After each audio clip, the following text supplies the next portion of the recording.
Your post critiques the empirical basis of intelligent design, ID, and positions evolutionary theory as the superior explanation for biological complexity. However, there are several critical oversights and misunderstandings regarding both what constitutes empirical evidence and the nature of scientific inquiry in your arguments. Firstly, the assertion that ID has not presented empirical evidence is misleading.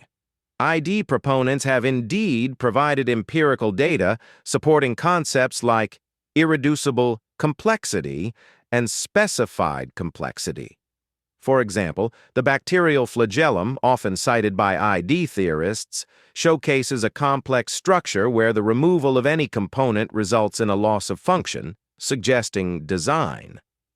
Research by biochemist Michael Behe, among others, has articulated this with rigorous biochemical analysis. Critiques often rely on theoretical models of how such systems could evolve, but frequently fall short of demonstrating this empirically. Regarding the evolutionary pathways for structures like the bacterial flagellum, the proposals often involve significant conjecture.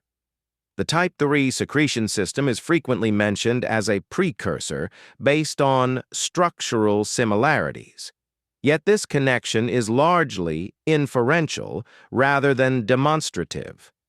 Saying that components can be repurposed does not sufficiently account for the origin of the system as a whole or the complex coordination it requires, which are better explained by ID's premise of an orchestrating intelligence. Furthermore, evolutionary biology, while robust in many respects, does not fully account for the origin of complex information encoded in DNA. ID posits that information, particularly specified complexity, inherently suggests an intelligent source, akin to how other information systems designed by humans, like computer code, are constructed. This is a testable hypothesis because it predicts that systems with high levels of specified complexity, like DNA, cannot arise by chance or natural processes alone, a postulate that ongoing research in fields such as information theory and genetics continues to explore. Your critique seems to confuse the philosophical implications of ID with its scientific propositions.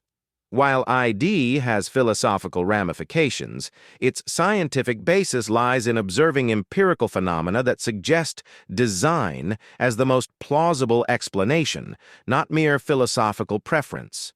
Moreover, the argument that ID is not testable misrepresents how scientific hypotheses are evaluated. ID involves predictions and retrodictions typical of scientific inquiry.